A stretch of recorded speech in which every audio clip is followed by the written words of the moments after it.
My fellow Americans, I'm speaking to you tonight from behind the resolute desk in the Oval Office. In this sacred space, I'm surrounded by portraits of extraordinary American presidents. Thomas Jefferson wrote the immortal words that guide this nation. George Washington, who showed us presidents are not kings. Abraham Lincoln, who implored us to reject malice. Franklin Roosevelt, who inspired us to reject fear. I revere this office, but I love my country more. It's been the honor of my life to serve as your president. But in the defense of democracy, which is at stake, I think is more important than any title. I draw strength and I find joy in working for the American people. But this sacred task of perfecting our union is not about me. It's about you, your families, your futures. It's about we, the people. And we can never forget that. And I never have. I've made it clear that I believe America is at an inflection point. One of those rare moments in history when the decisions we make now will determine our fate of our nation and the world for decades to come. America's going to have to choose between moving forward or backward, between hope and hate, between unity and division. We have to decide, do we still believe in honesty, decency, respect, freedom, justice, and democracy? In this moment, we can see those we disagree with not as enemies, but as fellow Americans. Can we do that? Does character in public life still matter? I believe you know the answer to these questions because I know you, the American people. And I know this. We are a great nation because we are good people. When you elected me to this office, I promised to always level with you, to tell you the truth. And the truth, the sacred cause of this country is larger than any one of us. And those of us who cherish that cause, cherish it so much, a cause of American democracy itself, must unite to protect it. You know, in recent weeks, it's become clear to me that I need to unite my party in this critical endeavor. I believe my record as president, my leadership in the world, vision for America's future, all merited a second term. But nothing can come in the way of saving our democracy. That includes personal ambition. So I've decided the best way forward is to pass the torch to a new generation. That's the best way to unite our nation. You know, there is a time and a place for long years of experience in public life. But there's also a time and a place for new voices, fresh voices, yes, younger voices. And that time and place is now. Over the next 6 months, I'll be focused on doing my job as president. That means I'll continue to lower costs for hardworking families, grow our economy. I'll keep defending our personal freedoms and our civil rights, from the right to vote to the right to choose. I'll keep calling out hate and extremism. Make it clear there is no place in America for political violence or any violence ever, period. I'm going to keep speaking out to protect our kids from gun violence, our planet from climate crisis that is the existential threat. And I will keep fighting for my cancer moonshot so we can end cancer as we know it, because we can do it. And I'm going to call for Supreme Court reform because this is critical to our democracy, Supreme Court reform. You know, I will keep working to ensure America remains strong, secure, and the leader of the free world. I'm the first president in this century to report to the American people that the United States is not at war anywhere in the world. We'll keep rallying a coalition of proud nations to stop Putin from taking over Ukraine and doing more damage.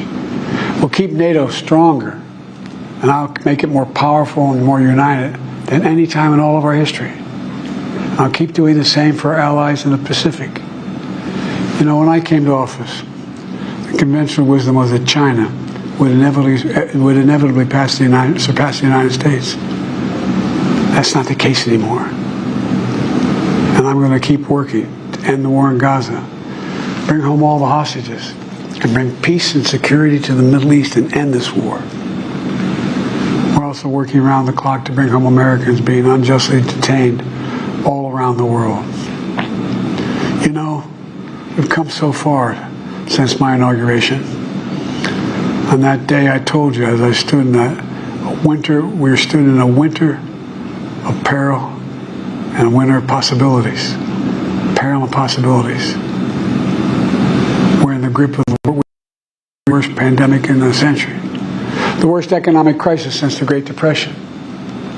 The worst attack on our democracy since the Civil War. But we came together as Americans, and we got through it. We emerged stronger, more prosperous, and more secure. Today we have the strongest economy in the world, creating nearly 16 million new jobs, a record. Wages are up. Inflation continues to come down. The racial wealth gap is the lowest it's been in 20 years. We're literally rebuilding our entire nation, urban, suburban, rural, and tribal communities. Manufacturing has come back to America. We're leading the world again in chips and science and innovation. We finally beat Big Pharma after all these years to lower the cost of prescription drugs for seniors. And I'm going to keep fighting to make sure we lower the cost for everyone, not just seniors. More people have health care today in America than ever before. And I signed one of the most significant laws helping millions of veterans and their families who are exposed to toxic materials. You know, the most significant climate law ever in the history of the world. The first major gun safety law in 30 years. And today, the violent crime rate is at a 50-year low. We're also securing our border. Border crossings are lower today than when the previous administration left office. I've kept my commitment to appoint the first black woman to the Supreme Court of the United States of America. I also kept my commitment to have an administration that looks like America and be a president for all Americans. That's what I've done. I ran for president 4 years ago because I believed and still do that the soul of America was at stake. The very nature of who we are was at stake. And that's still the case. America's an idea. An idea stronger than any army, bigger than any ocean, more powerful than any dictator or tyrant. It's the most powerful idea in the history of the world. That idea is that we hold these truths to be self-evident. We're all created equal, endowed by our Creator with certain inalienable rights: life, liberty, pursuit of happiness. We've never fully lived up to it, to this sacred idea, but we've never walked away from it either. And I do not believe the American people will walk away from it now. In just a few months, the American people will choose the course of America's future. I made my choice. I've made my views known. I would like to thank our great Vice President Kamala Harris. She's experienced, she's tough, she's capable. She's been an incredible partner to me and a leader for our country. Now the choice is up to you, the American people. When you make that choice, remember the words of Benjamin Franklin that's hanging on my wall here in the Oval Office, alongside the busts of Dr. King and Rosa Parks and Cesar Chavez. When Ben Franklin was asked, as he emerged from the convention going on, whether the founders have given America a monarchy or republic, Franklin's response was, a republic, if you can keep it. A republic, if you can keep it. Whether we keep our republic is now in your hands. My fellow Americans, it's been the privilege of my life to serve this nation for over 50 years. Nowhere else on earth could a kid with a stutter, from modest beginnings in Scranton, Pennsylvania, and Claymont, Delaware, one day sit behind the resolute desk in the Oval Office as President of the United States. But here I am. That's what's so special about America. We're a nation of promise and possibilities, of dreamers and doers, of ordinary Americans doing extraordinary things. I've given my heart and my soul to our nation, like so many others. I've been blessed a million times in return with the love and support of the American people.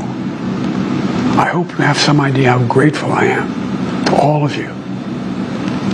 The great thing about America is here, kings and dictators do not rule, the people do. History is in your hands. The power is in your hands. The idea of America lies in your hands. We just have to keep faith, keep the faith. And remember who we are. We're the United States of America. And there's simply nothing beyond our capacity when we do it together. So let's act together. Preserve our democracy. God bless you all. And may God protect our troops.